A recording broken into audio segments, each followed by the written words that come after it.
All right, coming in here in 10, the top 10 issues in the state of Florida, and this is how do you deal with real estate? If someone dies in the state of Florida, or frankly, if they die out of state, but you got to do an ancillary administration in Florida, you're going to be dealing with real estate. And this is a topic that can get complicated.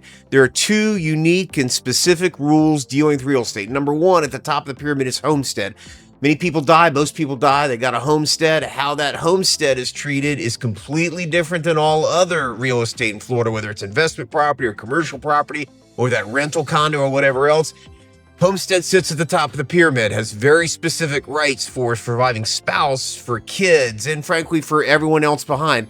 One of the things that's important, people get hung up on this, and that is how homestead is dealt with is different. If you are the personal representative, mom, dad, whatever's appointed you personal representative in the will, that doesn't mean that you're in control of the homestead property. And this is something that gets hung up even by experienced practitioners. The deal is this, as we say, homestead passes outside the estate. So at the instant of death, boom, that house becomes owned by all four of the kids. And what happens in probate is that order just acts to, as we say, designate what happened by operation of death in law. And so you can't list the property, can't sell the property, can't do anything, even if you're the PR, because that's got very specific rules.